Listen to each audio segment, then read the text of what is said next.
At that time, SEO, search engine optimization, is SEO still a thing now? A lot of people use AI to answer questions, and the answers still come from content that exists out there. If it's a local question, who's answering that local question? Should be you. So if you're not answering that question, then someone else is your competitor. If you want to find the price, you're going to scour till you get the price. So offer the price. So if someone came to you today and said, hey, I need a new website, would your first reaction put them on a Claude, Codex, or would it still be? So there's a problem. So first, how do you win in the local market?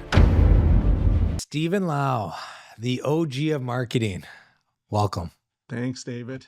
So I started my business back in 2012, and you were my first call to get marketing going. I remember that. I remember back in the day, and thanks for calling. Yeah. Sure.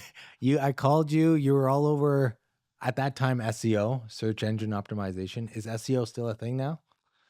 I went to this conference, and for many, many years, they said SEO is dead, right? It's like, who needs that anymore? What is SEO? It's search engine optimization. And, it's the process of getting ranked on Google, right? But now I guess you can get ranked on any of the LLMs like ChatGPT, Perplexity, Claude, AI mode on Google, whatever it is. But I think SEO is not dead. I think today you need as many pages on your website as possible. In fact, worse than before. And I think it's about, a lot of people use AI to answer questions, and the answers still come from content that exists out there. So if it's a local question, who's answering that local question? Should be you. So if you're not answering that question, then someone else is your competitor. So that means your website has to be as large as possible, containing all the questions that people could possibly ask you. So your data is available for AI to answer your potential clients. So now, does it work on Google? You type in a question. Yes. Google gives you the result. You're not scrolling down. I'm not scrolling down anymore. Or people still scrolling down? Well, people will scroll if they don't find what they want. Like when you talk about ranking. Yes. When we started, everyone wanted to be ranked #1 in Google. Sure. Is that still a thing? It still is, but the problem is that when you go there right now, probably the first 3 or 4 are Google's ads. So where did the organic results end up? So then you'll see maybe 3 or 4 ads, and then you'll see maybe the map, and then you might see these organic results. So it's way further down the page, right? Not all the time, but there's a mix, obviously. And then now there's also AI mode. So AI mode will come in somewhere in between that, and then you can just chat with it. And so AI mode probably occurs maybe 15, 20% of the time, and also depending on the question. And so that's another way to get ranked as well in there. And so you need to be in as many places as possible. But I think it's your business, your content, your effort, which gets you found and recommended. At one of the conferences I went to, I thought it was like really interesting. They said that your traffic's going to drop. So when you go and look at your traffic and analysis, whatever, it's going to drop over time. But what's going to happen is people typing in your name should go up. Why? Because you have the answer. So if the answer is given by your company, they're going to probably click on the link or type in your company name to look for it. So that's what it's all about. So building a brand is more important now than ever? It's always been important. It's always been important, but it's hard for local businesses because, people move in and out of town. People will only engage you like maybe once they have a house. So, if you're a Windows company, there's no reason to call a Windows company. There's no reason to listen to the ad on the radio or pay attention to the bus ads or in a magazine if you don't own a home. So, you're wasting your branding money at the end of the day.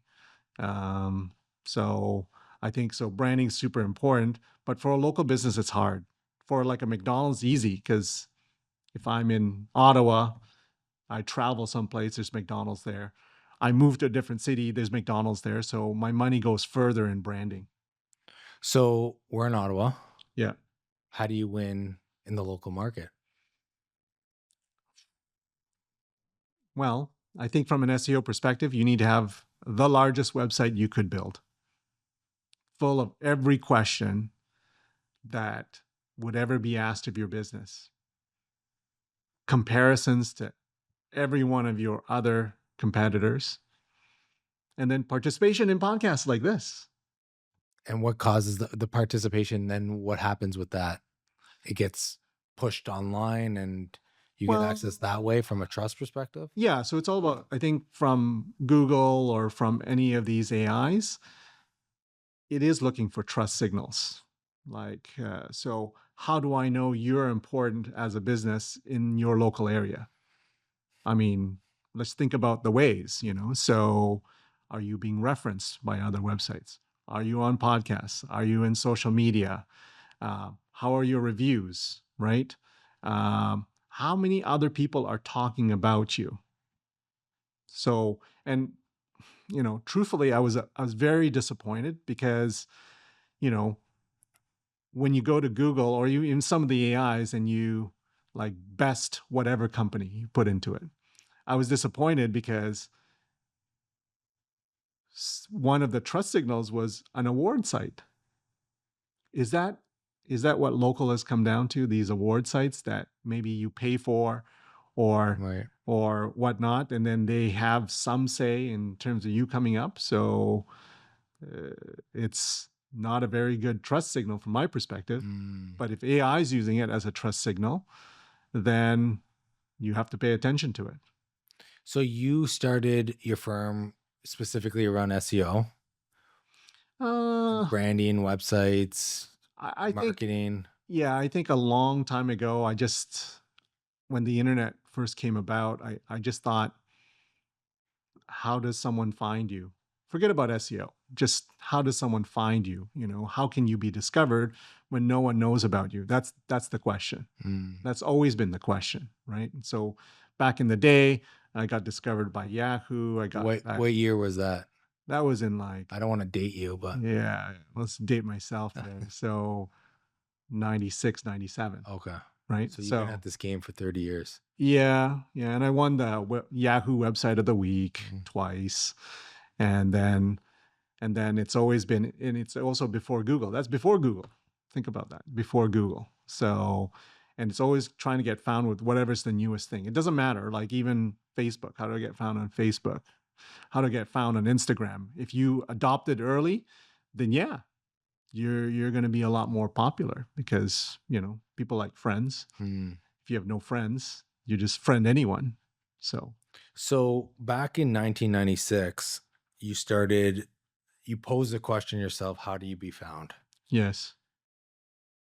That first 10 years what was the way, like I want to kind of go through the evolution of where now we're going to AI dominance online Yeah. and all the fear and opportunity around that as well.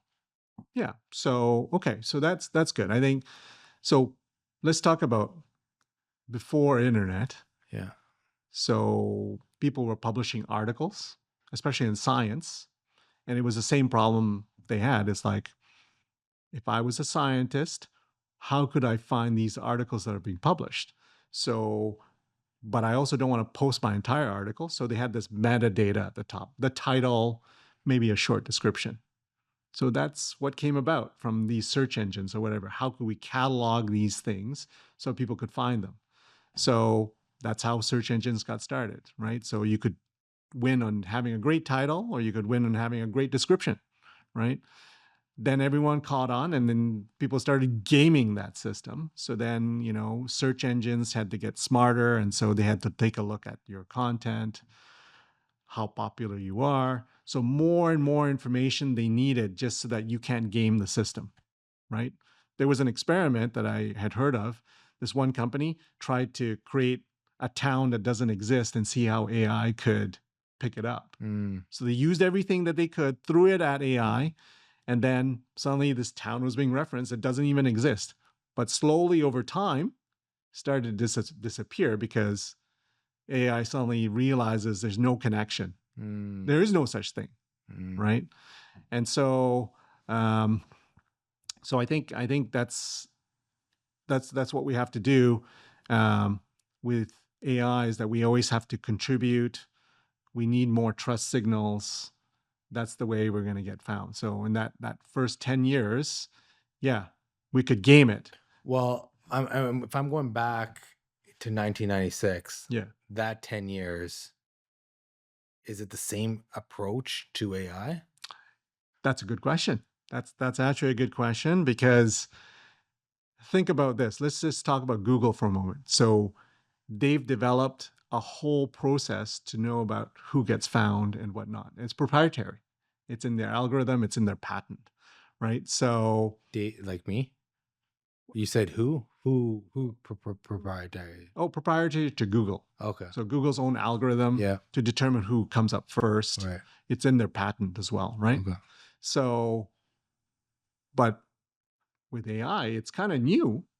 Think about when Google first started. It Right. really was very rudimentary in terms of its search, right? So AI comes out, it's going to be rudimentary today. So all the tricks that we used to game Google back in the day, we can game AI today, because it's not as smart as Google. So all the things you used to do to maybe try and rank better, you can do those things and still rank very well on AI. Give me a couple. Okay, so, well, first, if you made something up, absolutely, right? If you now just try to find a way to add value to content and just push it out, maybe it can't tell, right? But sooner or later, it's going to tell, of course, like as it gets better. But at the end of the day, like these tricks work very well. So when you say increase your website, the load of your website, everything is get content out there Right. as fast as you can. Right. So So not trick the system, but add value. add value to it. Yeah. So if you've been around for several years, someone in your company must know all the questions that's ever been asked for your company, right? And so you need to answer those questions. And then also be real about the questions that people want to know about. What if people want to know about price? Well, a lot of business owners are like, well, I don't want to put my price out there, but people will find it. I mean, look at yourself. If you want to find the price, you're going to scour till you get the price, right? So offer the price. Offer the price, right? So all these questions have to be there. So that brings me to a good point then. If your website is like maybe 30 pages and you're going to grow to 1,000 pages in a short term, how do you manage that? How do you manage that? So maybe you have WordPress. Have you heard of WordPress? Yeah. So it's a free content management system, but it's kind of clunky, right? Especially when you get into lots of pages. So I think now you almost have to use something else. And what is that something else? So I think going back to 1996 and having a static HTML website. There might be no need for the database depending on the type of business that you are. And then, of course, if you don't use the database, you might not get hacked as often. And also, it's probably the fastest thing ever in terms of a website. So speed matters online as well, right? So that might be some consideration. So then maybe Cowork or Codex, which are LLMs you use on your computers, maybe that becomes your content management system. Maybe. Right? It's funny you say that. Everything I put into Claude, I just got my first client Yeah. from Claude. And every prompt I've done about building my business, kind of use it as a business coach to get me feedback. And Claude could potentially do some of the bookkeeping. You throw in a bank statement, it does the categorization. But then when it gets to the taxes, it's not at the point where it can file your taxes. Will it ever get there? We'll see. I think it will. I think it will. It will. Like I think people just need to know how to use Claude. Like so I think most people today, I would say 95% of people use AI as a chat function. Right. Hey, Where can I find this? You know, what's the population of this country or whatever it is. But some people go way deeper than that, right? They hook it up into their computers, they can have it program something. And so if you can do that, that means you can take the tax information from CRA, put it in the system, program something up, track your expenses, create an app, and there you go. It can probably do your taxes for you, but you have to go beyond that. So it's like, maybe I'm going to participate in a sport. Yeah, I guess you could read a book before you play basketball, but you're not going to do it well.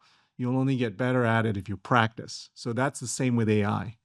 You're not going to get any better at it because it's way deeper than that. So you might be like, oh, Stephen just talked about, turning my computer into some sort of programming thing. I don't know how to do that. I'm scared. I'm scared. So you don't do that, but that's the next step. Like you can create, like as an example, we have some students that we teach AI to. And so the very first thing I tell them is, why don't we make Space Invaders? Let's make Space Invaders. They're like, oh, I don't know how to make Space Invaders. I'm like, let's make Space Invaders. And then they do it and they're like, this is a game I knew from the past and I just made it. If I could make that, I can make anything else. So it's really just practice.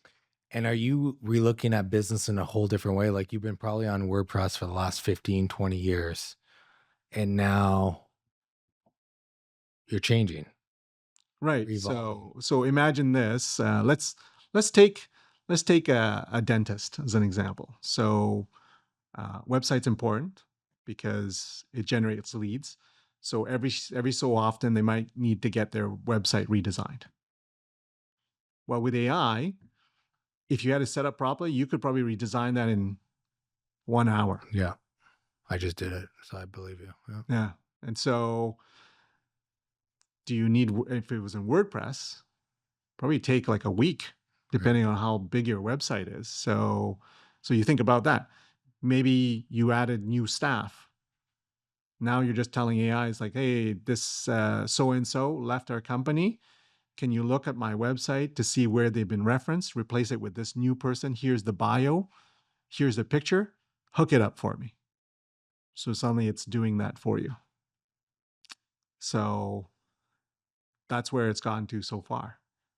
So if someone came to you today and said, "Hey, I need a new website," would your first reaction put them on a Claude, a Cowork, Codex, or would it still be So there's put a them into? there's a problem. There's a problem here, right? So um, first that idea of having Claude be your manager.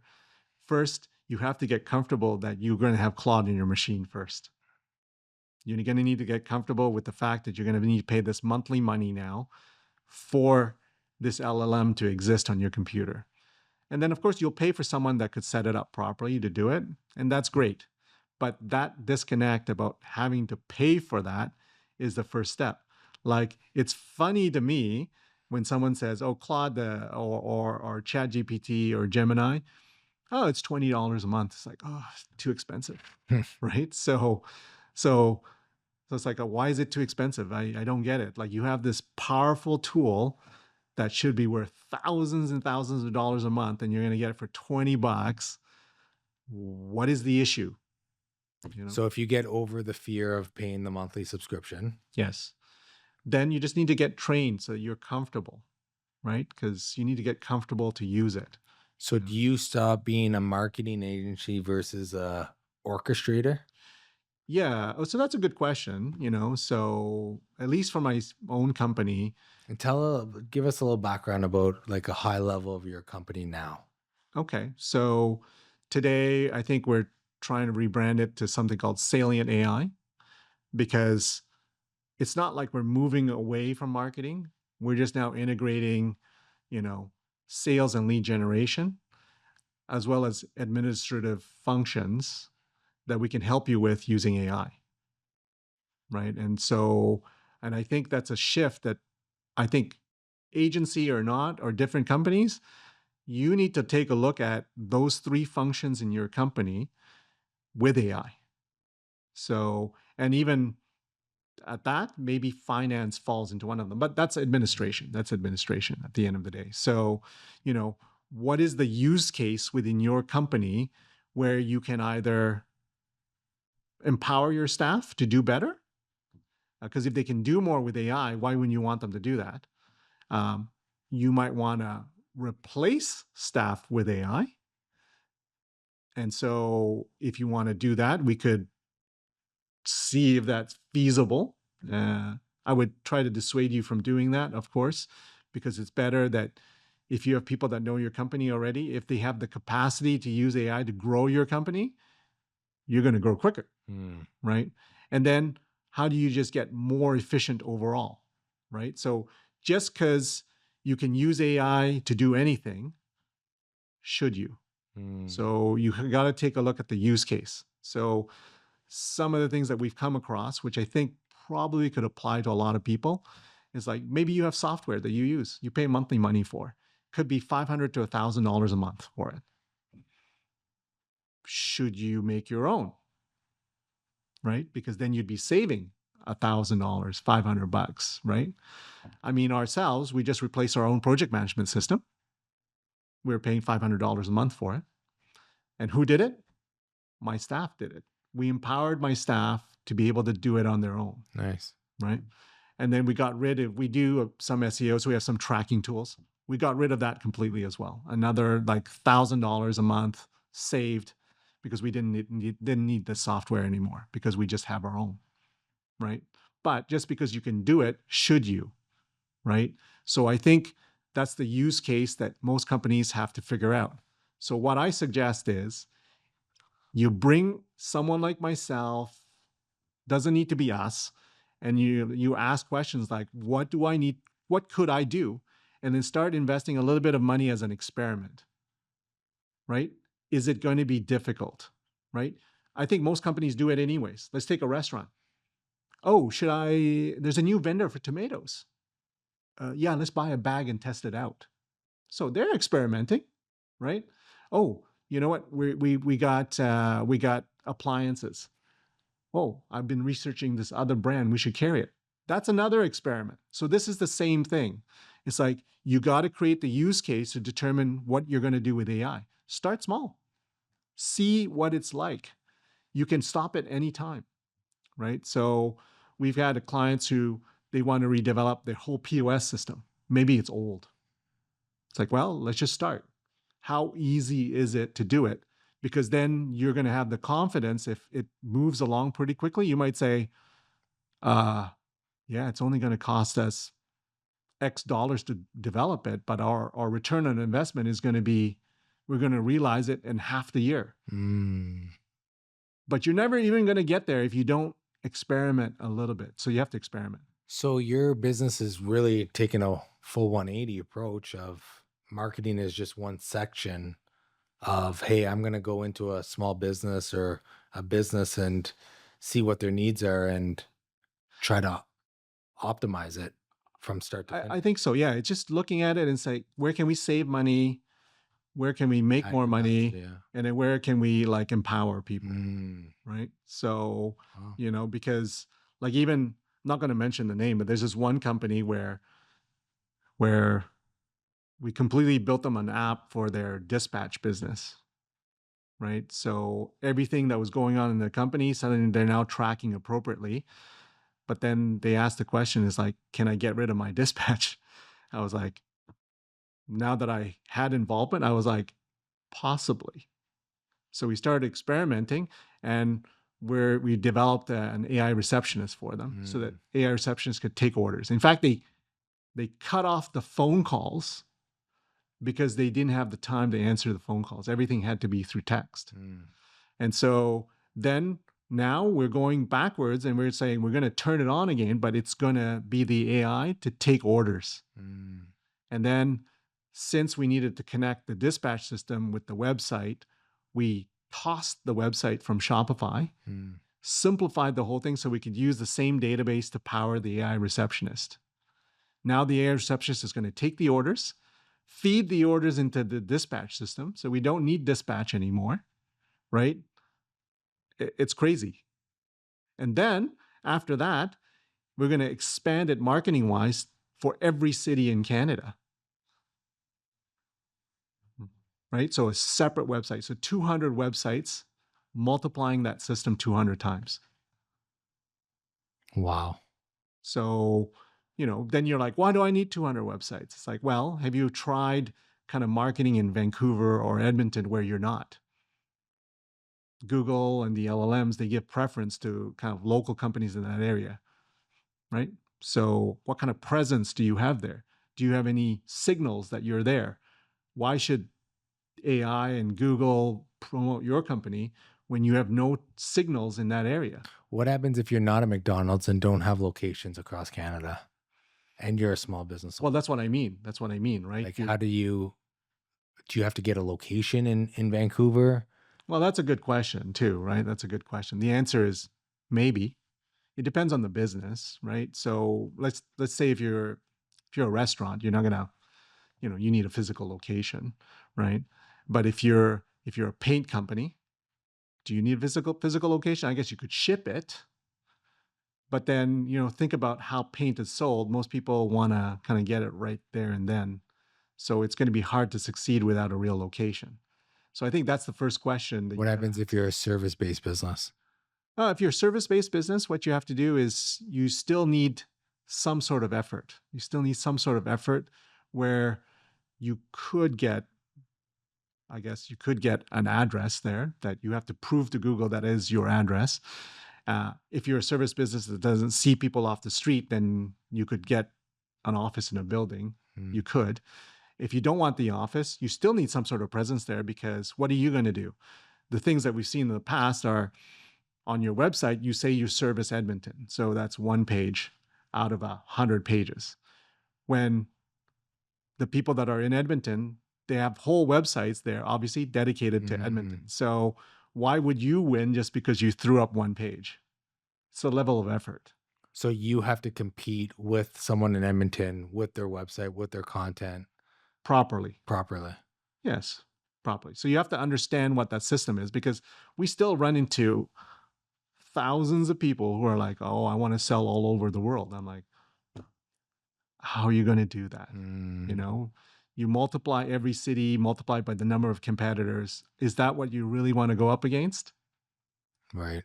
Right. So there's no way around it, because you don't control the market. So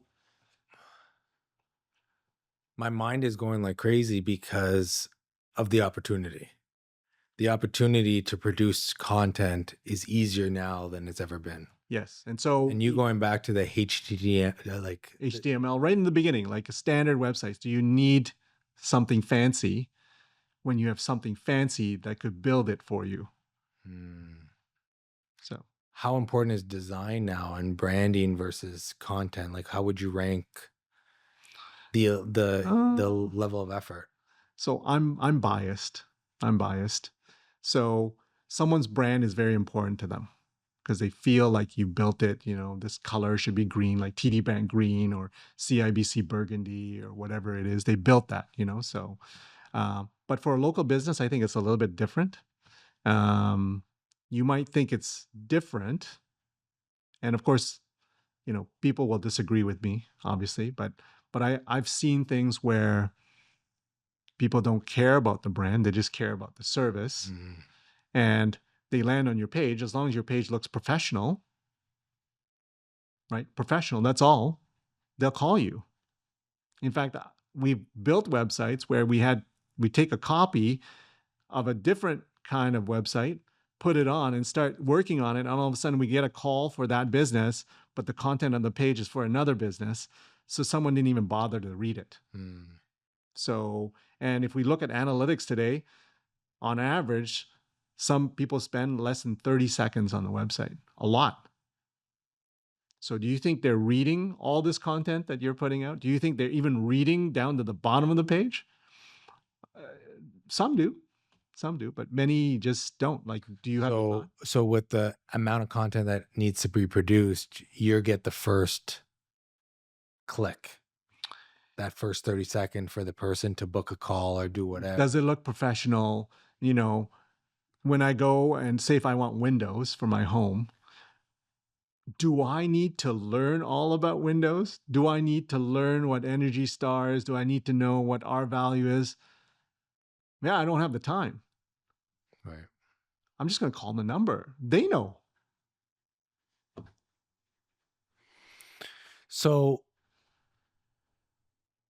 when did this switch with AI and you move from Salient marketing to Salient.ai Yes. or Salient AI? Yes, right. When has this evolved in your mind? Has it been 3 years prior to ChatGPT coming out where you started seeing senses of it? Or once ChatGPT came out, you're like, oh shit. I think, yeah. So that's a good question. We were using AI maybe 3 years ago, but it takes practice. Like, you know, this, the longer you've been in something, you see something different or you see different angles on things, right? So, and then today we definitely we're not thinking the same way we did like 3 years ago. It's very different. In fact, it probably changes weekly now how we think, Wow. right? I mean, I heard this other podcast. There was a person that worked at one of the LLMs at Anthropic. She's like a developer there. And she said on the podcast, it's like, I feel, even at the LLM company, I feel like I'm walking on quicksand. It's changing every day. I don't even know what is coming up. So you got to be agile. So then I think about myself. I'm like, oh my God, all these things are coming out so often. There's like, all of a sudden, there's Cdance and Higgsfield and Renoise and all these companies, all different types. It's changing all the time. So I feel like I'm walking on quicksand. The ground is shifting as we're doing our work. And so, you know, even just a year ago, we're building software and we're spending thousands of dollars with developers. We've lost all that money. Lost it, completely lost it, because we don't need them anymore. We can just do our own. And when I say do our own, I still think you need programmers because they know a lot of things that maybe we don't know, as an example. Yeah. And so, but when we create the prototype may help them to develop something a little bit more stringent. So Yeah. it could be security or whatever, or you might not need security, right? You might not need security as much if you're not trying to create software for other people, maybe just yourself. Like, I'm not sure, right? So the ground is definitely shifting, and I get scared. I get scared myself because I don't know what's coming. And so sometimes those people that are not necessarily know what's going on, I envy those people because I know what's coming and they don't. So When was your aha moment of like, oh, this is real?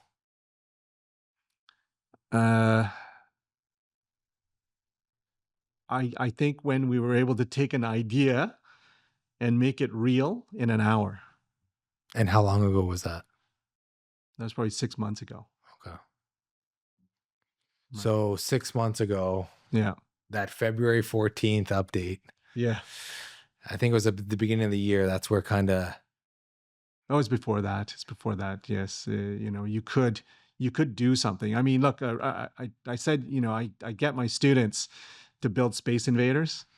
So what does it take to build Space Invaders? Well, open up AI and say, can you build me Space Invaders? And I want the aliens to shoot this type of missile, and I want my health points to be this much, and I want to have shield, and I want these buttons to go left, right, and I want the space bar to fire. That's it. So when you actually see Space Invaders being built by that little thing that I just said, you're empowered that you can do anything. so 6 months ago when you had that aha moment, what was so, and you got that moment by creating something. Right. By creating something. We're all using, I mean, Right. we were all using AI, but many of us were using AI. But as it progressed, it was able to do things. Like, oh, here's a good example. It's like, hey, make me an image of David. Hmm. And then David has 6 fingers Right. and 2 heads. Right. And you're like, It's not there. it made it. Yeah. Maybe 6 months from now, it's better. Right. Who knows? Right. So as it progresses, all of a sudden you're more confident that Yeah. you can build what you want. Yeah. And It's then you also definitely. get scared too, Yeah. right? So, So at that turning point, before that, you were really focusing on salient marketing, SEO, WordPress. And the last 6 months, your mind's probably completely switched to oh yeah, it's like even just maybe I would say after trying out a few projects, because you got to try yes, some, then suddenly you realize that even if it's not perfect, it's coming. it's coming. It's coming. And then so we can move like way faster, way faster. And you're a very creative entrepreneur. Maybe. Who You knows? are. Yeah, I mean, you have multiple businesses. You've always been sure. dabbling in different things.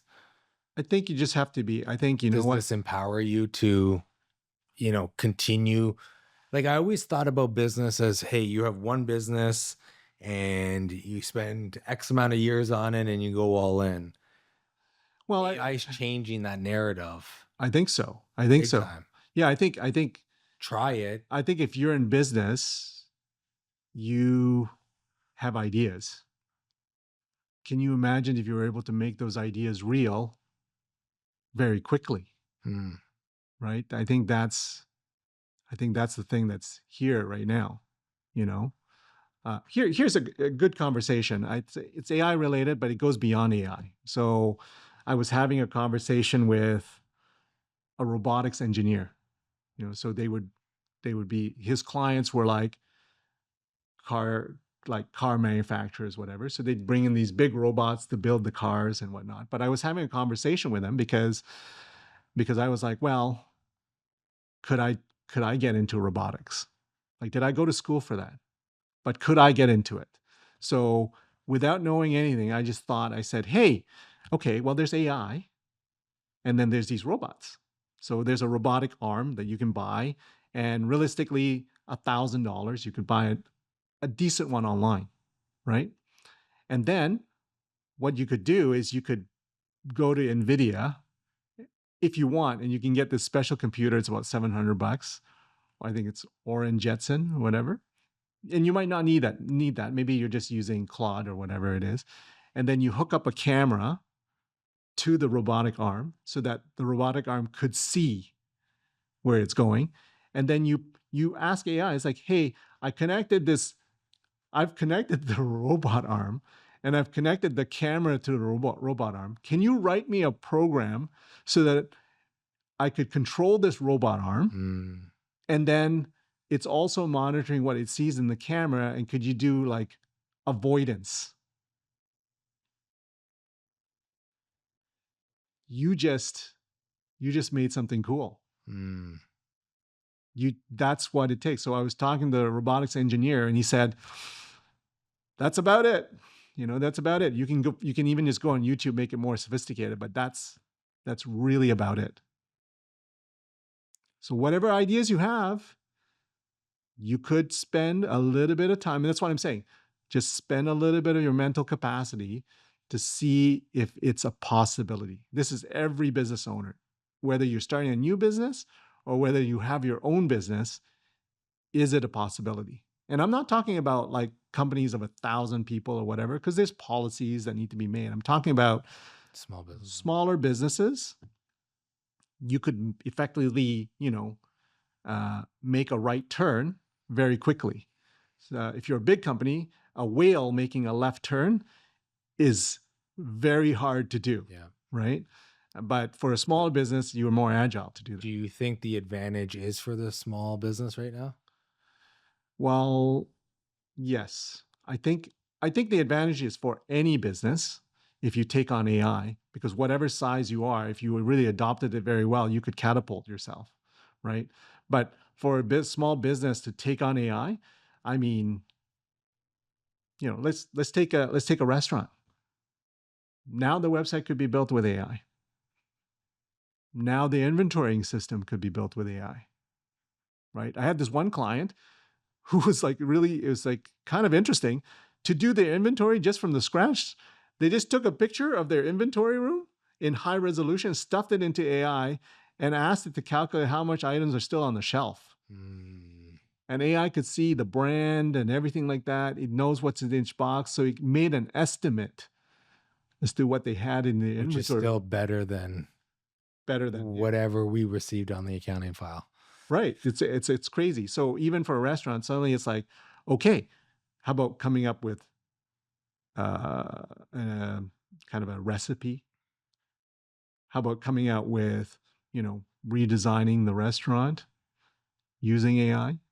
How about sourcing the materials that he came up with the design with? Find me the best of that product for the cheapest price, or whatever it is. Suddenly all of this thing is coming into, hey, can you write me an app for my scheduling? Here's what I have a problem with. Can you suggest something to me? So schedule, like, it just permeates into everything. And when you talked about you removing your project management software, instead of paying $500 a month, Right. you're paying a monthly subscription on Claude to create something, or? No. In fact, once you create that software, then you're only paying for the hosting, because it's got to exist on a computer somewhere, right?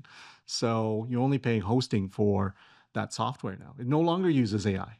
You used AI to create the software. It no longer needs the AI.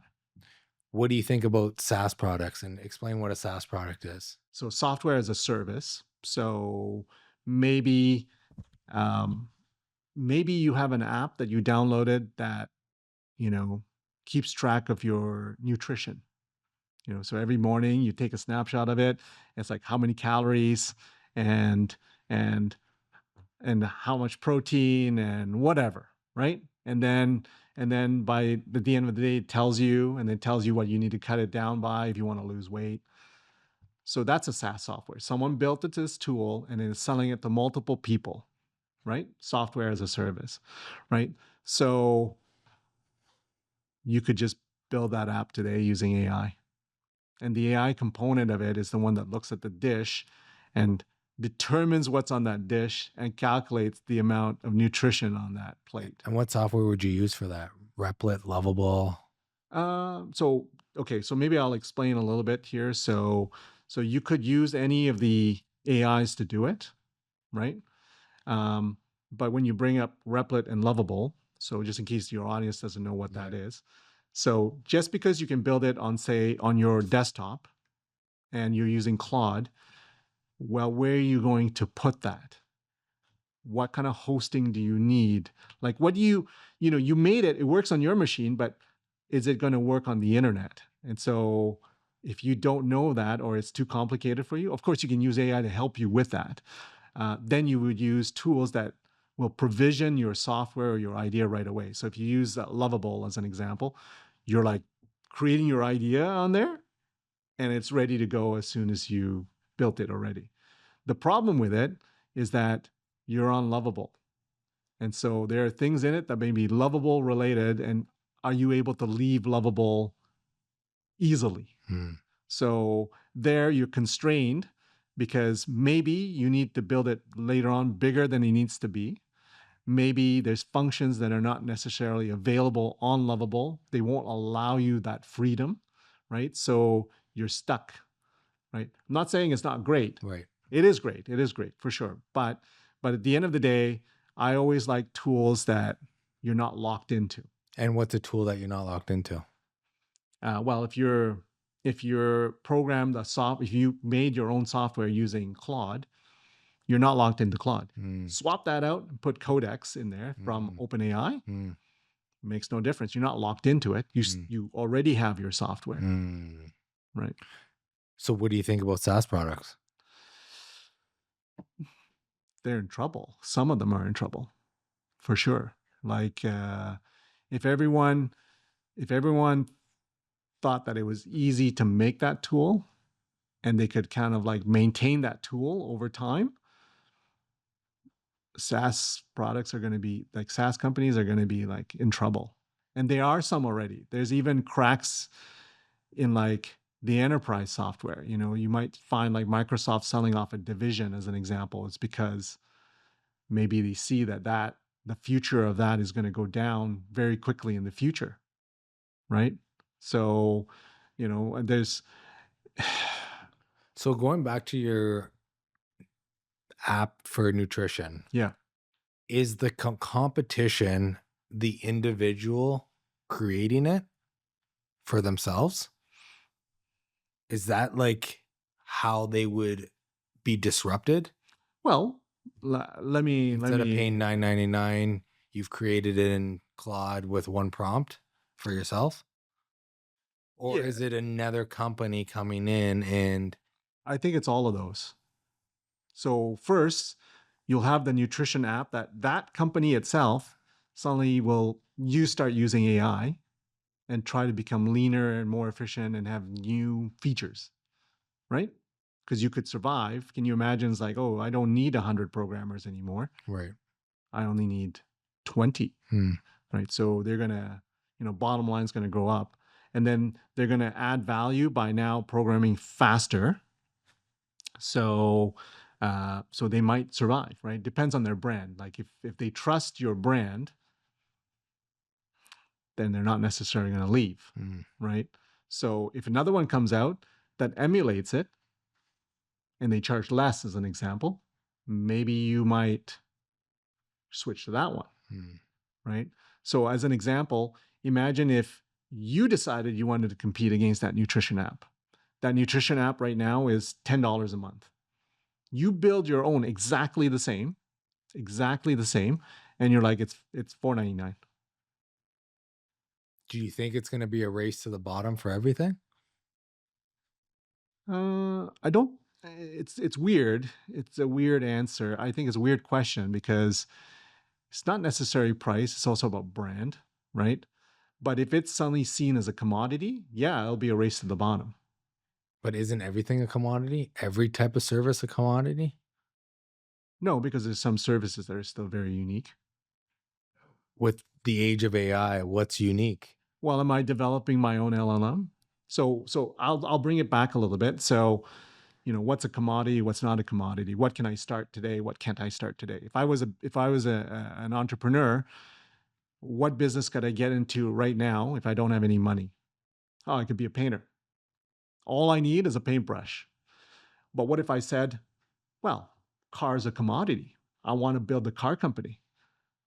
Could I?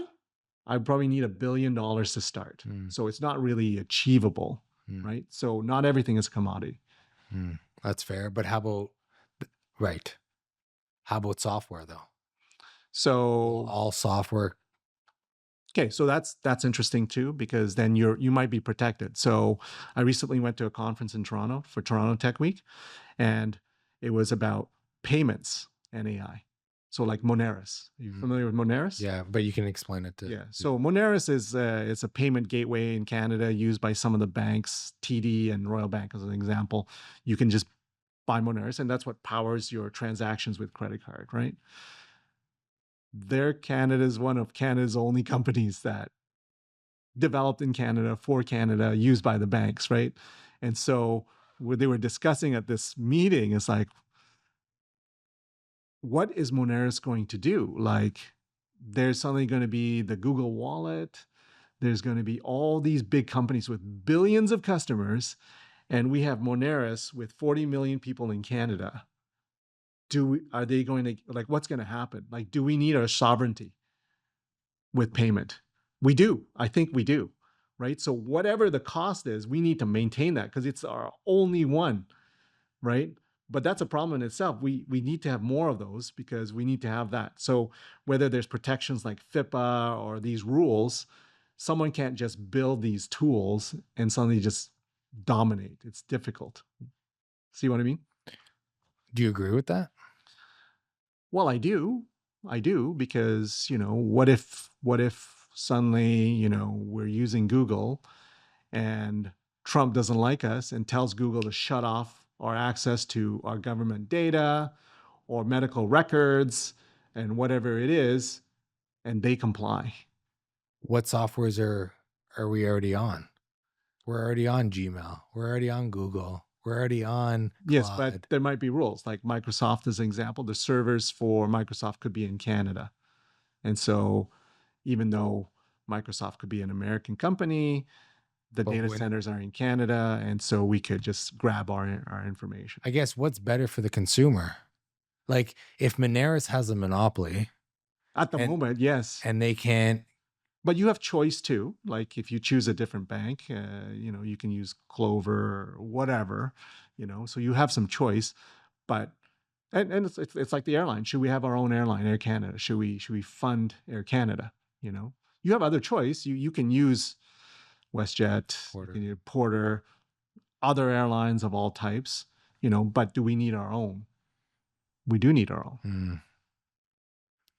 So going back to the SaaS questions, because I think it's so important right now for builders and entrepreneurs to think. I mean, I was at the SaaS North conference here in Ottawa, so was you, and one of the speakers came out and said pretty pretty aggressively, SaaS is dead. Yes. RaaS, result as a service, is next. Well, here, let me, this is a good question to ask. I don't think a lot of people ask the question.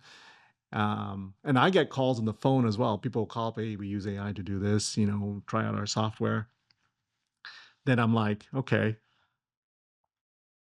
how much did you invest in security? Now you're selling to me, like, will my insurance company pay me if your tool screws up? How much insurance do you have? Do you even have insurance? Did you build this in your basement and started selling this tool? So I think as a business, you need, you may not care. Many businesses may not care until it's too late. So the right question has to be asked. It's like, okay, well, who developed it? How much insurance do they have in case something happens, right? Is it 24/7? Is it 99% uptime, right? You know, like what are these? How was it built in the first place? Did someone just build it in a basement and just started selling it because they could? Of course, anyone can do that. But how stable is it? So those are the questions you're asking sellers of AI right now. Sellers of any tool. But you didn't probably ask that for SaaS. Would you have asked that question for You, your project management software? of course, you kind of got to look at it. It's like, what are the privacy? Where is it hosted? You know, um, what is the uptime? Right? You have to ask those questions. So who asks those questions? Fortune 500 companies do. Hmm. Are you as big as us? Because if you're smaller than us and I'm relying on you, if you break, I break. Hmm. So you need to be at the same level, right? So for a small business, most of the time they're just running, 100 miles an hour. So it's like, oh, that's cool. Let me just grab that one. If you're Shopify, are you nervous? Shopify is a brand. Shopify is a brand. And I think the value of Shopify is the fact that, they have Shop Pay. So it's very easy as a consumer of, products with Shopify. It's very easy. If I go to another Shopify site and I immediately go to checkout, it's like my information's there already. So they've built this scenario where they have the customer's information, make it easier for me. So that's the value. So Hmm. if if I need e-commerce, should I invest in Shopify? And I think that you have to ask the right questions. So Because I think of Shopify like WordPress a little bit, where well, why can't I create my own online business in Claude? well, you could. Right. You could. So then if you were building your own online business in Claude, and then you're like, well, where's the payments coming from? So you might say, well, Stripe. Right. And you're like, okay, I got to connect my website to this financial system to collect credit cards. I don't know how to do that. Well, you just ask Claude. Right. Hey, Claude, Connected. do you have the instructions to connect my website to Stripe? It says yes. It's like, go get an account, put in the information here, and I'll make it for you. And then you're like, oh, can I store the information? And it's like, well, you could, But do you have PCI compliance? It would be easier if you just Stripe stores your information, the credit card information. So then liability decreases or whatever. And then you're like, oh, how about subscription? Can you do that? It knows all of those things already. So you could do it. You could do it. But should you? So I go back to the same thing. Just because you could do anything with AI, should you? And unpack that. Should you? Why wouldn't you? So, okay. So as an example, maybe the development time is going to be much more than paying $5 a month. Imagine if it costs you $2,000 to develop the system and you're paying $5 a month. Should you? Maybe not. Right? So it's not only about money, but then you're paying $5 a month. And whenever you ask that company, it's like, hey, I need this function, and they never listen to you. Now your business is being affected because you can't move forward. So maybe you should develop that. Maybe you want deeper integration, right? Maybe there's some friction in your company that's not related to AI. Maybe you have field staff that you need to connect to on a continual basis, and the software that you use right now doesn't have an app. Maybe you need to find that software company. Maybe you need to build your own, whatever. There's another company we're building this for as well. So they got two pieces of software. One's their CRM, and another one is for their WSIB verification, right? So they're like, why can't those two be in the same place? My projects are in one tool and my projects are in the other tool, and they're not talking to each other. So then it's like, well, and also the quoting system is not in this tool. So we did an experiment first. So we started working by the hour to see where we could get to. And where we could get to in 3 hours, they were confident to move ahead with the project because they saw that we could develop the software almost exactly the same in 3 hours. So now time is going to be spent fine-tuning and working it because they were confident that the process was simple. And when someone calls you and engages with your service, do you charge them by hour, by result? Like, how is your mindset thinking around that now? Well, I think the experiment portion's by the hour. Okay. That gives the client confidence, like they can stop. Like it's like using a lawyer. Yeah. You go into the lawyer, it's like, I just want to meet with you for an hour. Maybe you get confident with the lawyer. It's like, okay, you should handle my case. Now that it's going to go to court, it's not by the hour anymore. It's this. So I think the experimentation process is by the hour. It has to be. And then the result is? Well, there is no result. There's no result until you're confident you want to move forward. So you meet for an hour. Yeah. You try things for a few hours. You look at it. And then it's like, okay, well, maybe it's not going to take that long. Then we could kind of forecast and say, you're probably between this price and this price, right? And then ongoing is like, now you're going to maintain that software now, right? Whatever happens to it, you have to maintain it, right? And why I'm saying that is like developers out there, I'm thinking of them incredibly right now. If you charge by the hour to develop and the Claude gets smarter and smarter each day. Yeah. You're going to go from a 40 hours to a 10 hours to a 5 hours. You could. Just like, how long did it take to create Space Invaders before? Probably like thousands and thousands of hours, right? And then we could just create Space Invaders right now in 1 minute.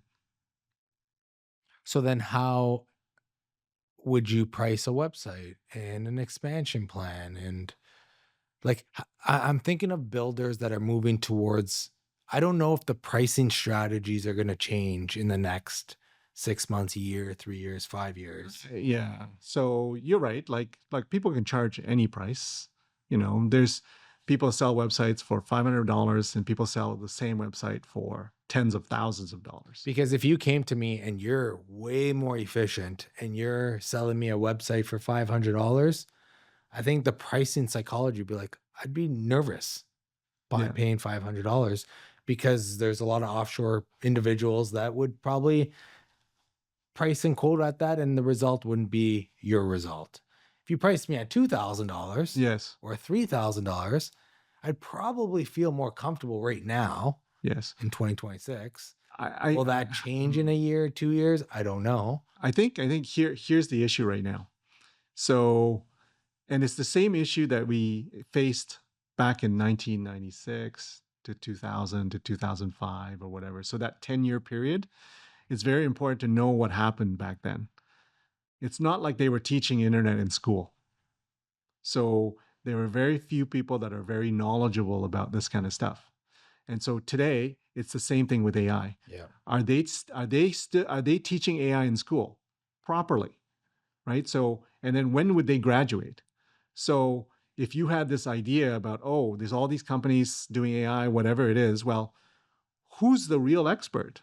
Who's the real expert? So you need to know the real expert. You need to trust that individual, right? At the end of the day, who's going to be going to war for you? That's all. And do you think the consumer behavior will still trust Steven or trust Salient AI or Salient AI? Well, I mean, think about it this way. Of course, I, here's a good way to answer that one. I think to the knowledgeable, the people who pay should dictate who they need to use. So back in the day, uh, I guess Arlene Dickinson had acquired one of our companies. And so while working for that company, we had we had, I'm not going to mention clients, but we had one big client that was paying a lot of money. And then one day, it was on the news that we landed another big client.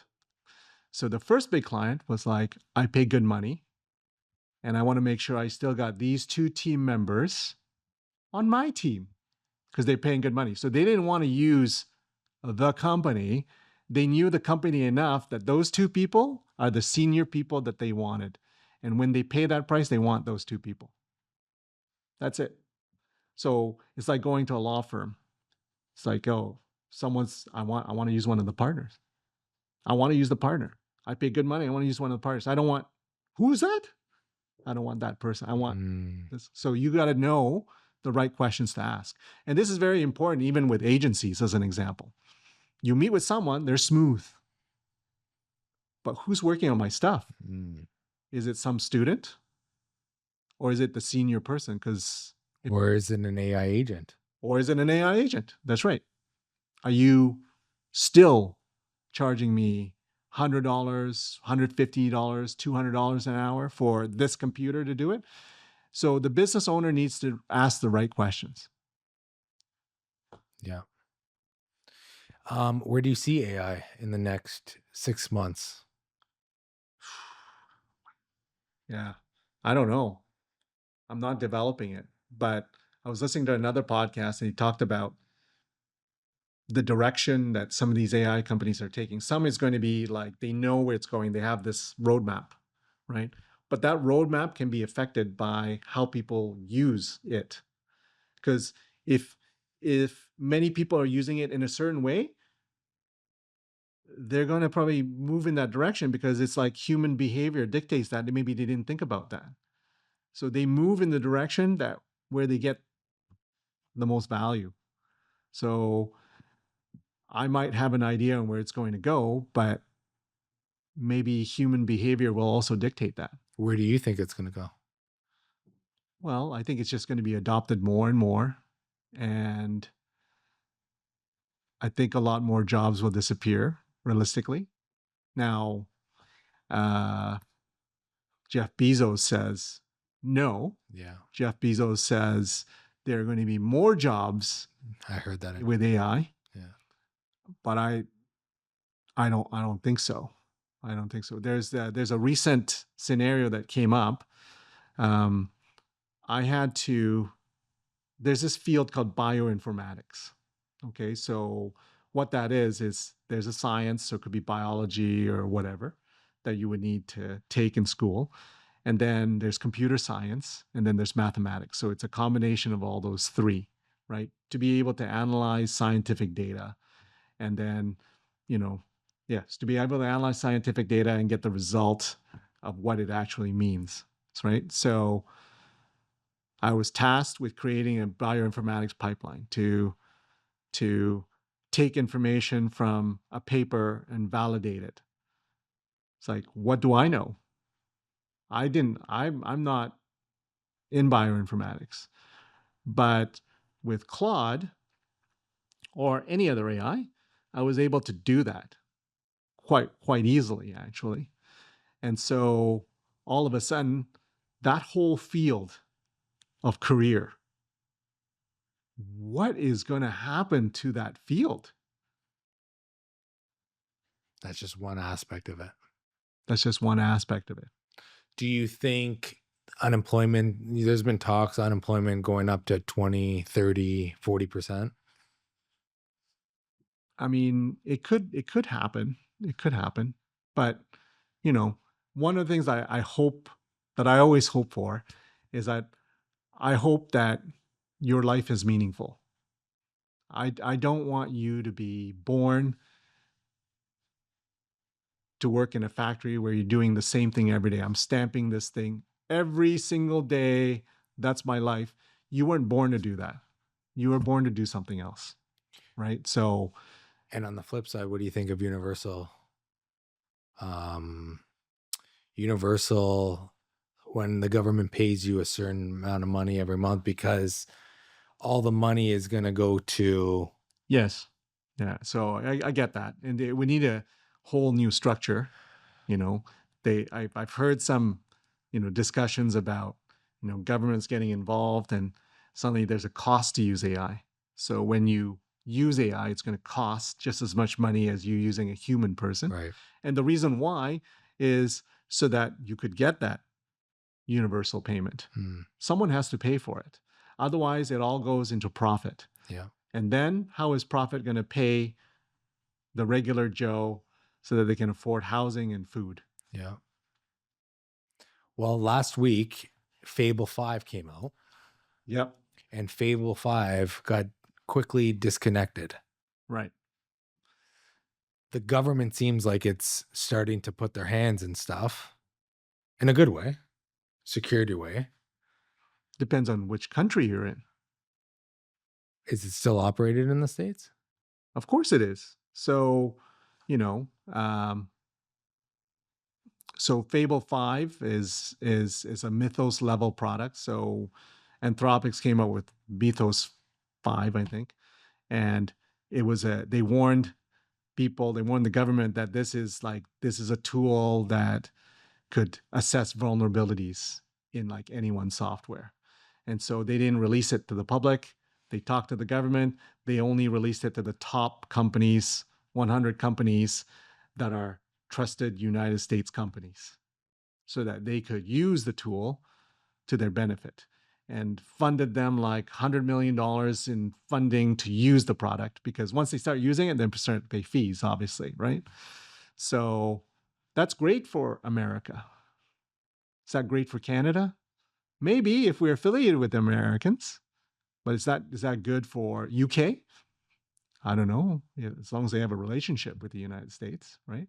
So, this idea that countries own this product is interesting, and you could swap that product out, AI, swap it out with rockets, go to space, whatever, right? So, are you at a disadvantage because you can't go to space? For sure, for sure. Are you at a disadvantage if you don't have your own AI?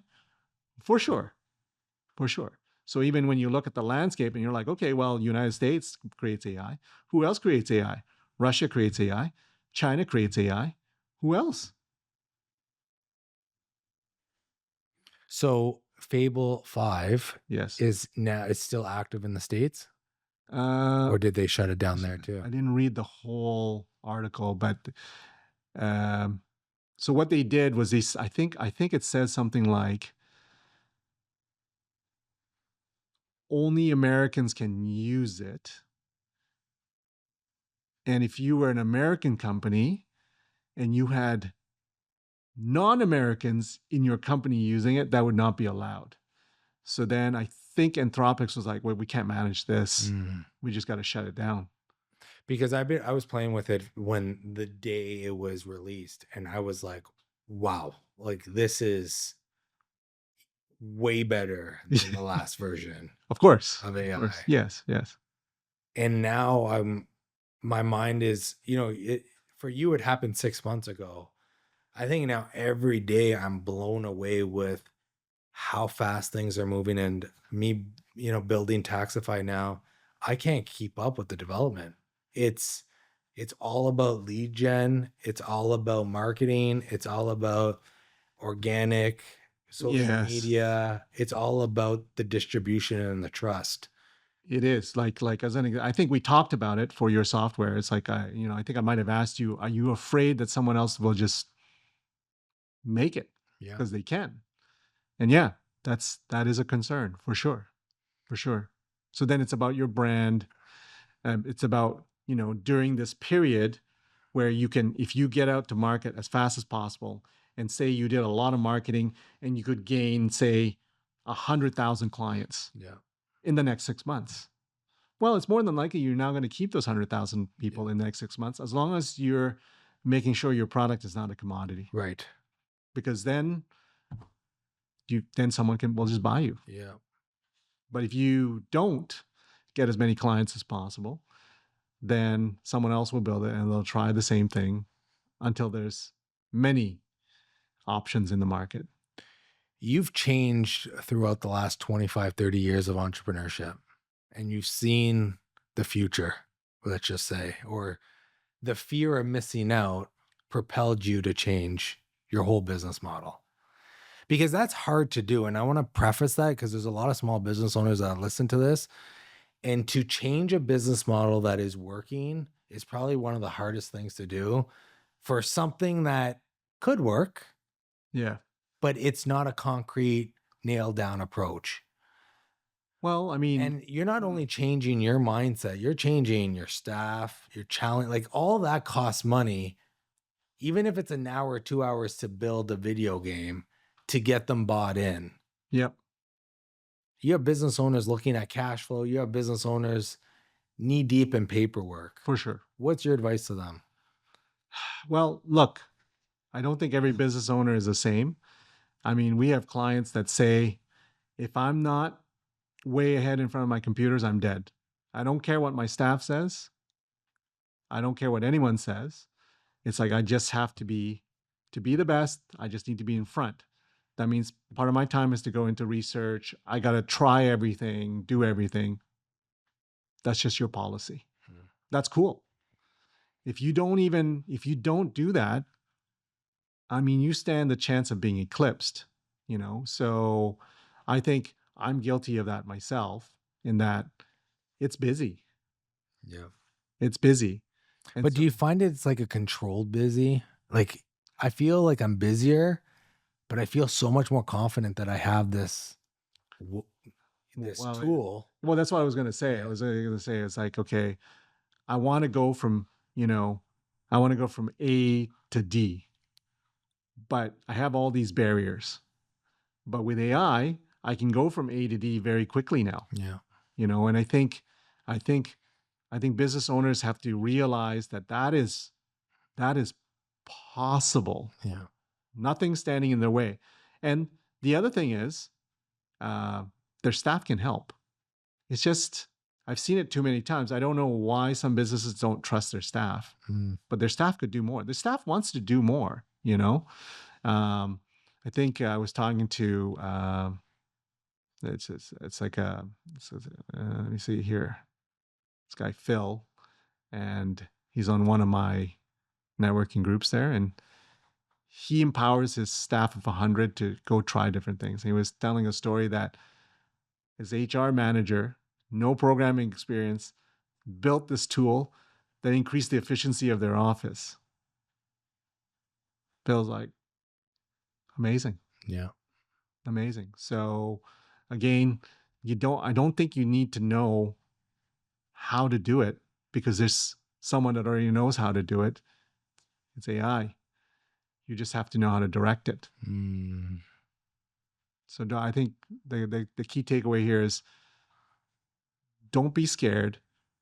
rediscover your passion, because business is different today. Yeah. In 5 years, where do you see it?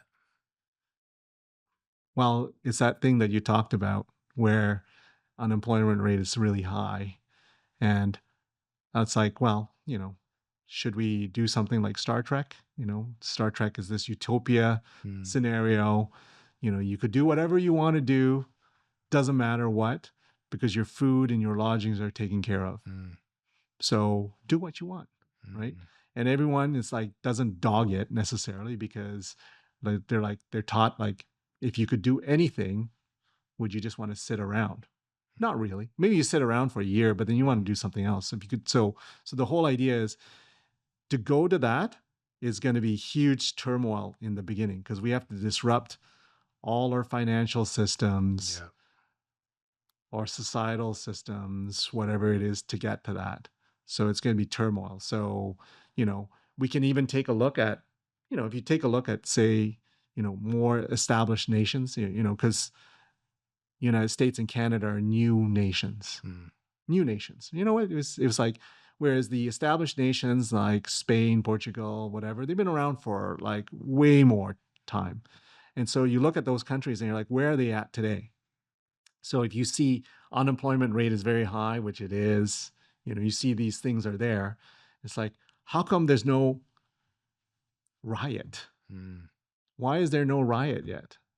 Because I mean, if you were there, an unemployment rate for young people is at 25%.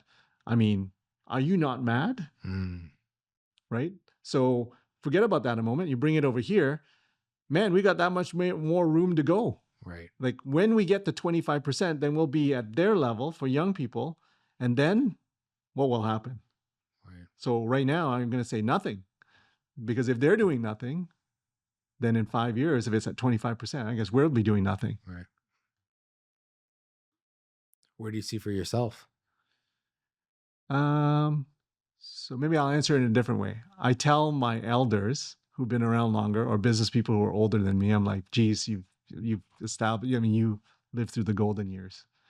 You were able to buy a home, send your kids to school, whatever it is, and you were able to see the world in less turmoil. Things didn't burn down yet. The climate was good, whatever. You lived your golden years. And then I look at myself, I'm like, okay, I'm kind of not that far behind, but I'm into the turmoil stage, right? Things are getting ruined, right? And then those that are younger than me, I'm like, I don't know.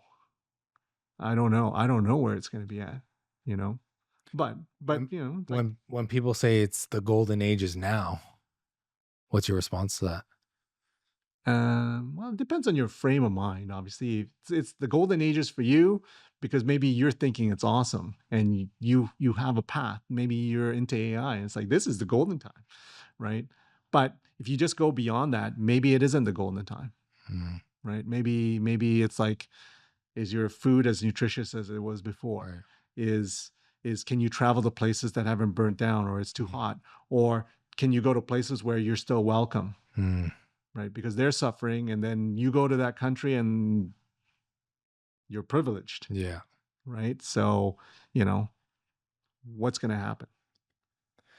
So that, and you've talked a lot about podcasts and experimenting AI and the step by step to get you where you definitely have a grasp of where AI is going and you're utilizing it every day.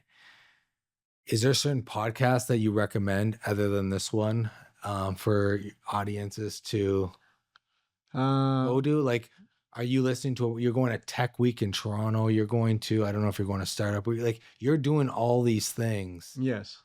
to be at the forefront and get educated on what AI is and how to actually utilize it. And it's really a blank canvas. Do you recommend people going to all these conferences, doing Um, podcasts, reading books? Like, what's the 1, 2, 3 step for that you would recommend? okay. So, first at the events, I want to correct you on the events. Just because I go to these events doesn't mean I'll meet the right people that are doing, you know, it's like, will I be able to learn something? Right. Right? You're not going there to sell. You're going there to learn. Maybe both. I Yeah. don't know. But am I going to be able to meet someone at my caliber, or am I going to meet someone that's just fiddling with AI? Mm. So if I go to a hackathon, and so what a hackathon is that, there's a bunch of people, there's a prize, and they're to make something with software or AI in a certain period of time, and then they compete against one another. I mean, I've been to a few hackathons. I'm like, did I learn anything? No. Was some stuff cool? Sure. Is it, can it be commercialized? Maybe not. So did I learn anything? Maybe not. Mm. Right. So now I think for those that are getting into AI, yeah, go to events, because then you'll start to open your mind.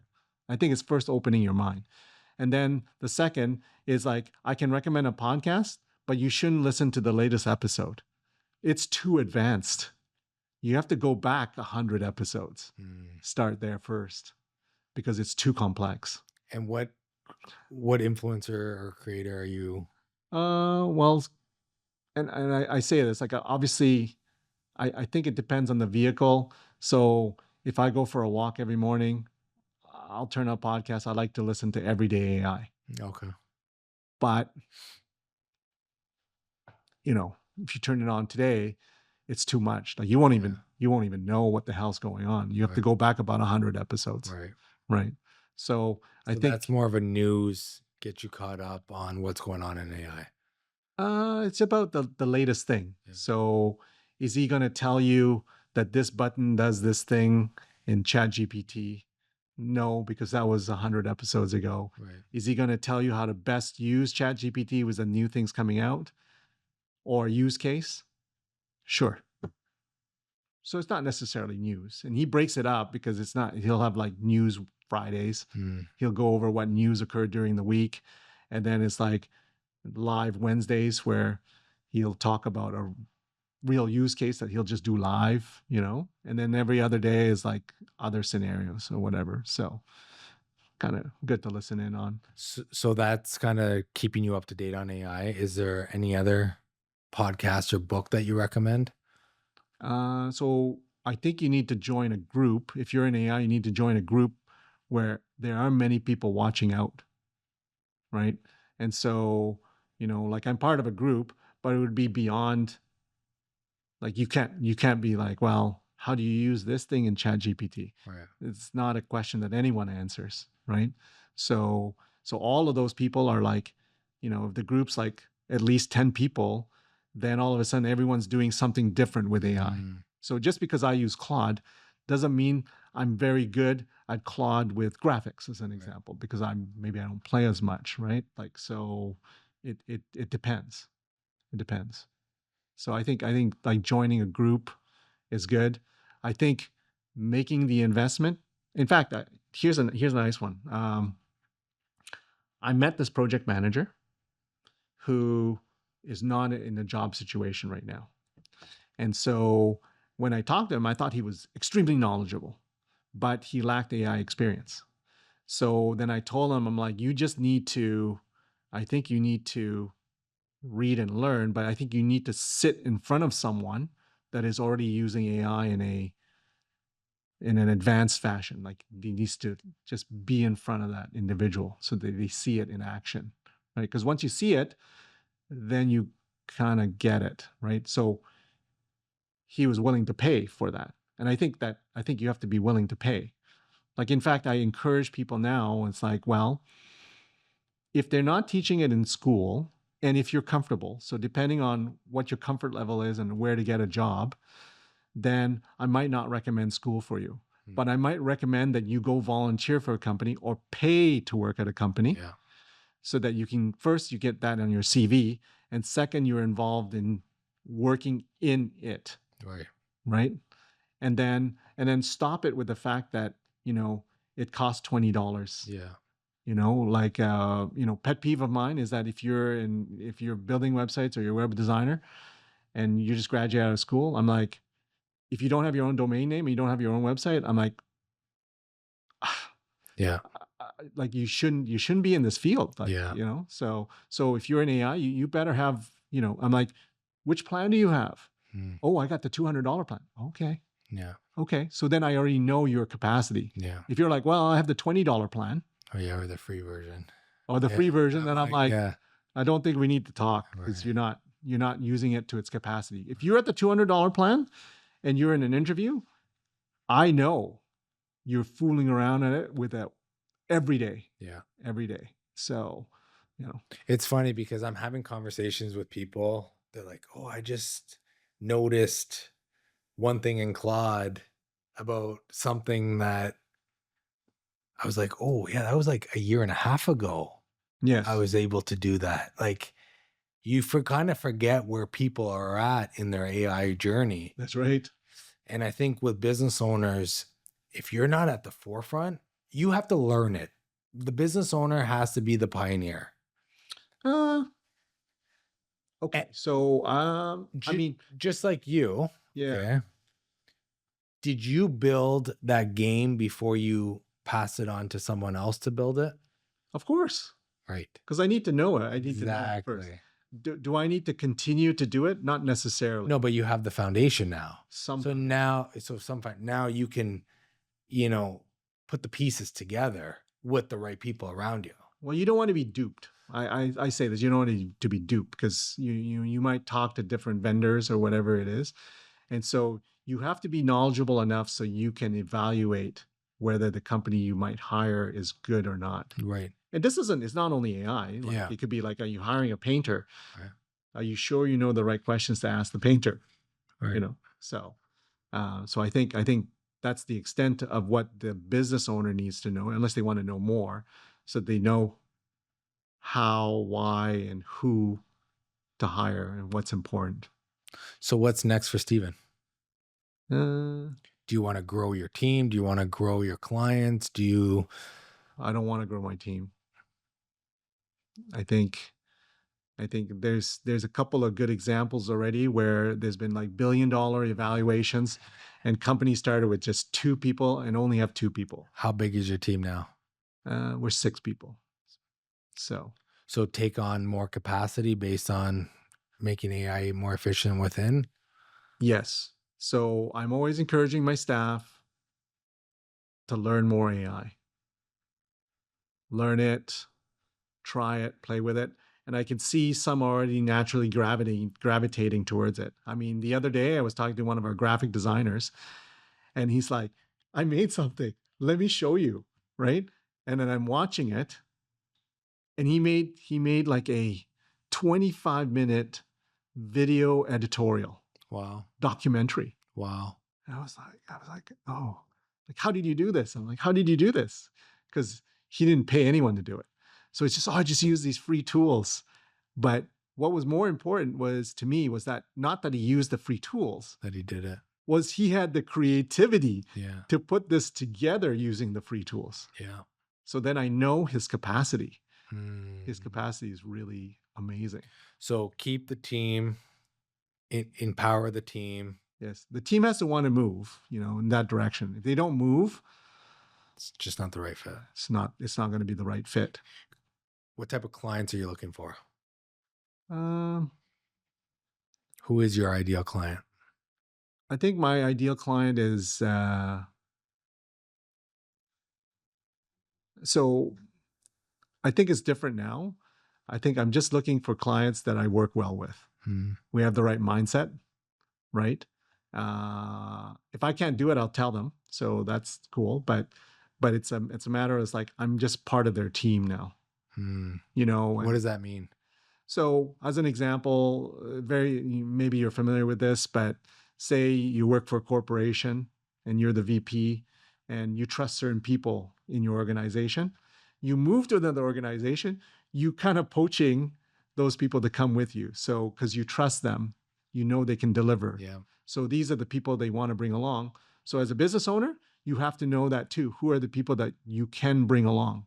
So, Hmm. I just want to be part of their teams. Because at the end of the day, when you can do so many things with AI, they're just going to trust the people on their team to make it happen. It's like, oh, I know that this company, it's only supposed to take 1 hour to do it. They're not taking a whole week to do it. Right. So you need that It's trust. funny you say that. Like, the whole subcontractor, is that instead of employees, is that where small businesses are moving to, where, hey, I'm going to hire Steven as the AI arm in my organization versus here's the vision. Hey, Steven, you have a team of 6 people that had a capacity of XYZ versus me hire something internal to develop them? I think that's a loaded question for sure, because uh, like first, let's just say you are already knowledgeable about AI. You're pretty good at it, right? Yes. Okay. So now you can actually answer the question: should I hire or should I find a subcontractor? Because now, instead of seeing black and white when you hire a contractor, they can do it, they can't do it. Now you're seeing these grays. You're able to like, hey, that one can do this one. This one can do this one, but they're not so good at that. So then when you see those grays, you're able to pick better. And then when you hire, it's the same thing. Like even that one question that I ask, if we're hiring someone, is like, what plan of AI do you use? It's like, oh, I use the free one. Well, that's not really very good. So it's the right questions. I think that's what's important. And I always think it's always better to hire someone as long as you can keep them busy all the time. Well, and that's the thing. Like your 6 staff, you're going to increase capacity 10x, 15x, 20x, however fast AI keeps on evolving. Now it becomes like for you, okay, well, do you get 10 more clients a month to manage the salaries? If It depends. I think we're still in this weird phase. we are, yes. We're in this weird phase. So it's difficult. Like I said, it's like quicksand. Yeah. So it's a very weird stage. We'll have clients that will ask for more value, right? But they don't But really the know. value is more people. Like, No, more activity. More activity. They want more activity, right? So that would be correct, right? Can I get more activity for the price that I pay? right. Really, that's what it boils down to. In fact, even when I talk to programmers that work in companies with AI, like I was talking to my neighbor is like using AI for 6 years, and so he says that, and he's a programmer, and he says that, yeah, times have changed. It's just that, with AI, there's a greater expectation to do more, which I get it. I get it because if you finish the task in 1 hour, you got 7 hours left in the day. Well, do something else. Yeah. Right? And people want to do something else. They want to Yeah, contribute to value towards it. that's right. That's right. So, Steven, did I miss anything throughout this conversation, like that you want to share about AI, about your business, about you, about the economy, about a new individual starting a business or not knowing to work for someone, work for organization, to embrace it themselves? I mean, there's a lot of talk about students. You talked about students and how you're teaching them. And I think it's our job to mentor people as well, because we have the experience and now it's a open playing field with AI to be like, how do we take our experience to a whole different level and whole different capacity? Yeah, I think, well, first for students, I would say there's a gap in the marketplace. They talk about it. It's like there's no more, it's hard to get, there's no more junior positions. But if there's no more junior positions, how does someone wanting to get into that be qualified to be in an intermediate position? Right. So, um, and actually, what happened was, maybe this is the right mindset, and maybe I'm wrong, but you got to volunteer, or you got to do something so you Yeah. get this experience. So one of my developers, uh, he's in Canada. He was working at Walmart, and he decided that after seeing the projects that we were doing, and he's a programmer, he just wasn't able to get a job, right? But after he saw what we were doing, he made me an offer. He was like, hire me for the same wage at Walmart until you see my value. I think that's I think that's such an important point because I won't hire someone right now, and I'll be completely honest, if I have to train them Right. on how to do it. Like Right. that's over. I It's feel like over. It's over. it's like I remember 5 years ago, 7 years ago, it was 3 to 6 months before we made the employee billable to the client. And that 6 months is just eating the company's profit And they could leave. and they can leave. Yeah. Where now, as an employee or an individual wanting to work for yourself or myself, it's like, okay, what's the value? Right. And if I don't have that value, then how do we make it work?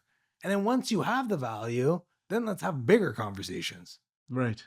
It's like, okay, now it's not $50,000 a year, maybe based on project or based on bonus, based on profitability, whatever it is, I'm open to it Yes. because you're delivering a result to X amount of clients for the business and Right. you have the expertise for it. Right. Plus, you're way more valuable to be like, hey, this relationship's not working out Yeah. for whatever reason. Right. Let's work on it. Or Yeah. Look, I even had this co-op student that came to work for us, and I'm not going to mention any names or the school or whatever it is, but the program is terrible. It was for social media. It was just a terrible program. He paid, I don't know, almost 20 grand for the program. 1 year program, fast track social media, 20 grand. Garbage. Garbage, right? And everything in that course you could just learn online. And so when he came in, I had to retrain him, but he was a co-op student. So I just basically just train right there. Here, watch these videos and then practice making whatever they did in those videos. And he practiced it. And then sooner or later, he got competent doing whatever I wanted him to do. Right. But then I asked him, I'm like, well, why didn't you just do this on your own? Why didn't you, like, those videos, they're not like yesterday, like from 6 months ago or whatever it is. Like, why didn't you just do it? And this is like advice for anyone. It's like, he said that he didn't do it because first, maybe he didn't know that was the right one to watch. Second is that he didn't have the time to do it. I was like, what do you mean? It's like, well, he has like, I guess he works during the day or whatever for Uber. He gets home and he has his family. So because he paid for the course, that was his education time, which he allocated aside. So when for his degree, he needed to have the co-op program. So he's able to set this time to learn that thing. So I'm like, oh, it's catch 22 here. You know what I mean? Like you need to really set aside the time to train. So if you're not in a job situation right now, you have to be doing the thing that gets you the job. And then if you can't do it because you might need to be spoon-fed, then you need to go to school or you need to volunteer at some company that is doing that. And I say this as well, like as a company, you cannot offer internships because that's illegal. Right. So, but someone can volunteer for your company. But I think for those people that are looking to volunteer to companies, they are valuable too. They need to ask what they're going to be working on. right. If they go into a company and they're like, well, someone tells them, it's like, okay, go over there, file these things. Yeah. It's like, well, wait a minute. I thought you said I was going to work on these projects. Right. Well, then I'm out of here or Yeah, whatever. for sure. So they have as much power Yeah. to be able to choose because they're going to work on that as hard as they can. Right. But it's also the company's responsibility to give them the right opportunities internally so they can learn. What do you think of post-education, universities, colleges? Where do you see that going? Well, I think it's the same thing, and I think there's some postgraduate programs that are necessary. As an example, they're necessary. So, certain fields like being a doctor, nurse, whatever. So you got this practical stuff. But same thing if it's in one of these softer fields. I think that AI is right there, so you got to be careful.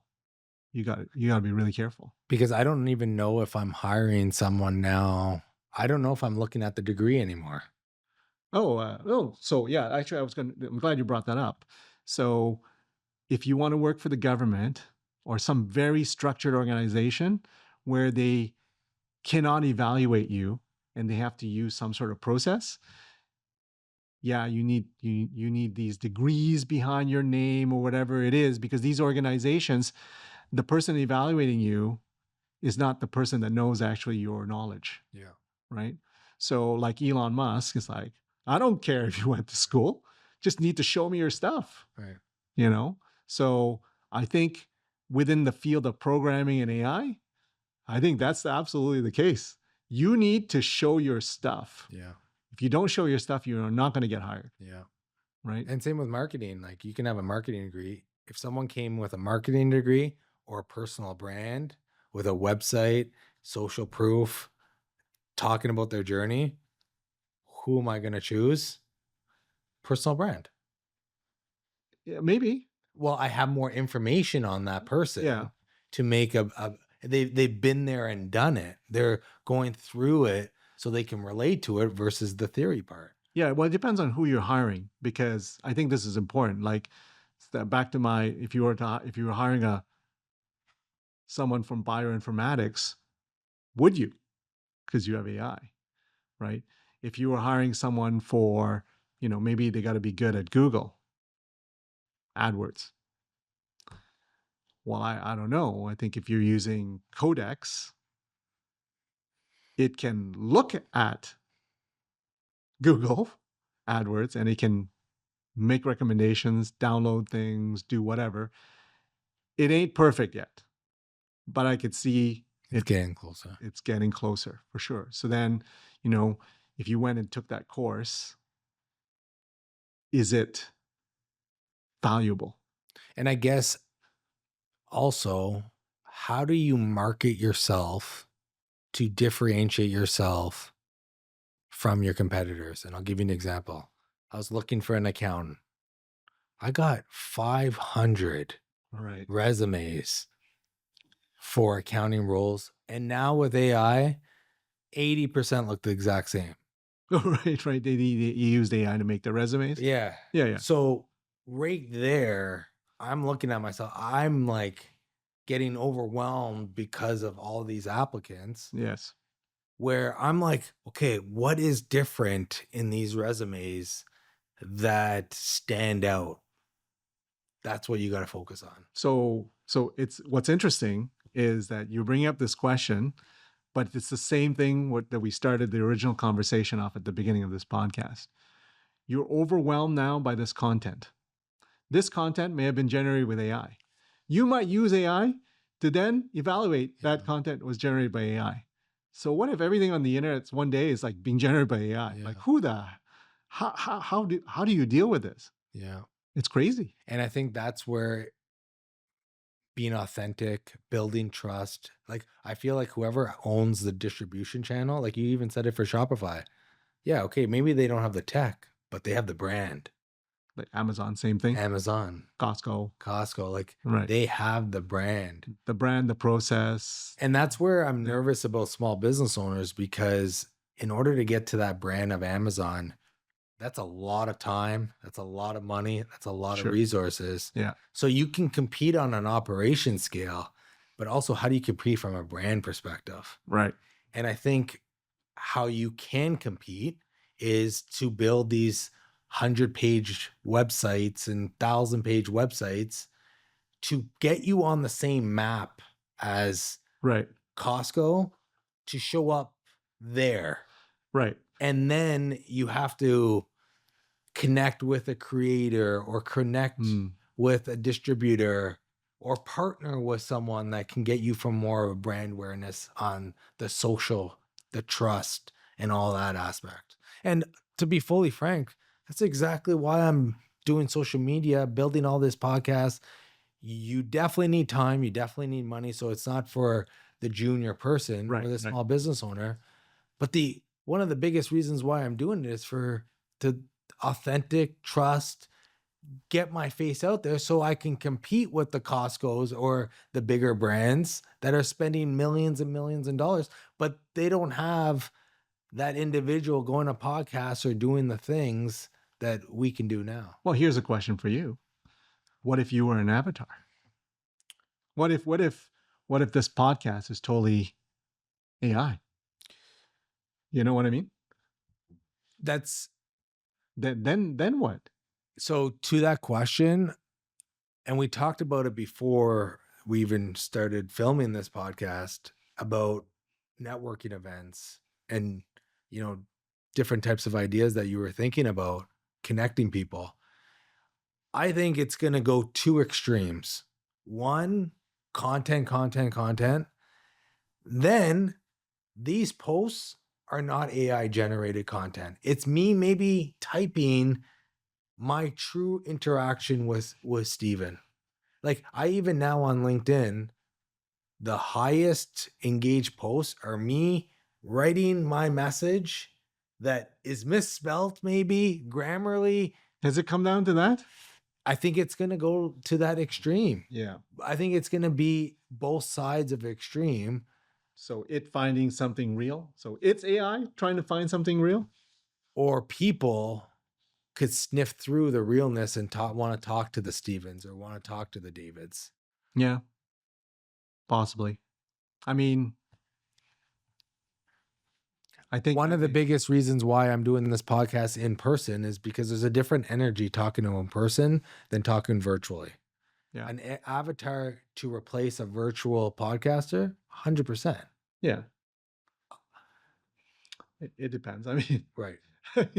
It'll get closer and closer to it. Yeah. Someone creating an event where we just went to, Invest Ottawa event where you're handshaking people. So your comfort is what it boils down to. So your comfort that you saw someone in person, they were live, they were real, that's what it boils down to. I think you have to. And I think the two ways to run a business right now is AI driven native or Saunders Farm experience, haunted houses, pumpkin carving, like people going to actual physical places and getting that experience. Sure. Anyone in the middle, oof. It's difficult. It's gonna be very noisy for them. Yes. So I agree with you. And, the only thing I can say is maybe now we talked a little bit about, what should students do or whatever. Maybe what should the business owner do? I think the business owner needs to understand the power of AI a little bit. Not just, hey, what's the weather like today or whatever. Nothing like that, right? I think they really need to see in person what someone can do with AI in a short period of time. And then they'll suddenly realize this is a big change. This is a big change. This is a big change. They just need to know that them going to do an errand is going to be less important than them learning this thing right now. They don't have to do AI. They just need to understand its full impact because they'll understand I guess whether they're going to survive or not. And then they'll understand how they can thrive. Yeah. So, well, we've been speaking for an hour and 15 minutes, so I really appreciate it. Is there anything else I missed that you thought about prior to this conversation or you think would be valuable for the audience? I think we've covered a lot, and I'm trying very hard to be not pessimistic. You know what I mean? But it's sometimes very difficult. What are you pessimistic on? I feel like this conversation, you're more optimistic.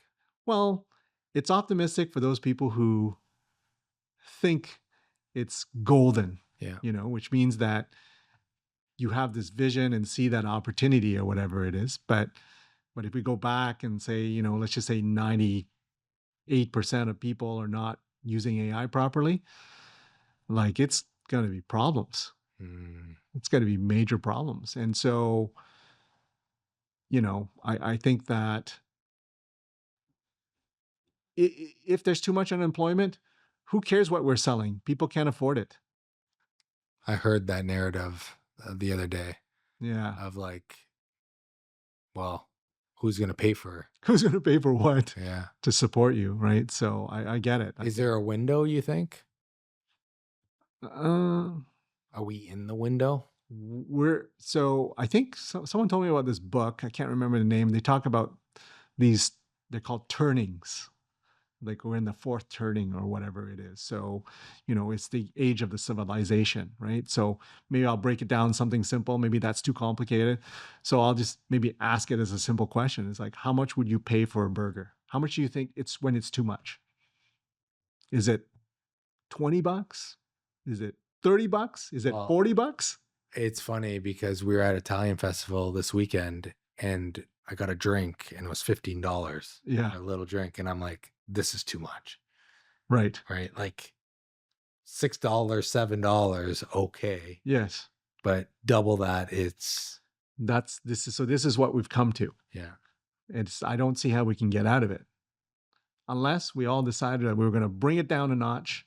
Your house goes down by half, same as everything else goes down by half, whatever, right? So I'm talking about deflation, but that means everyone else has to do it. Yeah. Are they going to? I don't know. So, is is these philosophers, have they already thought about the way that civilization works? So civilization has to fall in order for a new one to come about?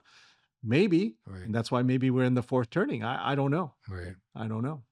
Yeah, something definitely has to change because it's not affordable. It's not affordable. It's not. I mean, I went to the World Cup this weekend. I got my tickets for $400. Right. Now they're $2,700 American because I got into the draft, so I got lucky. I did whatever. Now they were $2,700 a ticket. Right. 4 tickets, you're at 10 grand. Right. And the stadium was packed. And I'm like, where's this money? Like the numbers don't make sense for anything. Well, it depends on who's in that stadium. Maybe it's the 25,000 people who are well-to-do. Or the 70,000, because that's how many. 70,000. So it's not that much if you think about it, because they all fly in. But I think people are craving experiences and rather spend $10,000 on a World Cup ticket than maybe go on a vacation or. Well, how about the Blue Dot? The Blue Dot, which is, Ticketmaster. Are these events sold out? Right. Not anymore. Not anymore. Yeah. Right. So, yeah, because if prices go up, then you can only spend on what you need. Yeah. You don't have time for what a lot of businesses are offering, which are just extra services. Yeah. Massage here, eating out at a restaurant, you really need to, The extra $20 ChatGPT subscription, right? Like, yes, the add-ons are what people are avoiding. yes. And I get it. Even like, say some of my family members, I ask them if they have, ChatGPT or whatever it is. It's like, they say they can't afford it. And I get it. I get it. So I have to think about it as well. It's like, well, I could afford it, but maybe is my business doing well enough to do it, or am I privileged? Right. It's one of those things. Maybe I got to really take a closer look at it. Right. So, because there are people that maybe they can't. Yeah. And I do think inequality with AI is going to go it's already, I think, bad now. It's bad now. I think the middle class is going to start getting disseminated and it's going to be really rich and like the inequality. Yeah, it's already there. Yeah. It's already there. So, but like I said, if you just take a look at these nations that are older than ours, Yeah. we have a lot more room to go before there's an uprising. Right. So, well, thanks, Stephen, for coming. There's one last question, kind of closing tradition here. If you left a sticky note on your first laptop before you ever got started, what would it say? Geez, that's a tough one.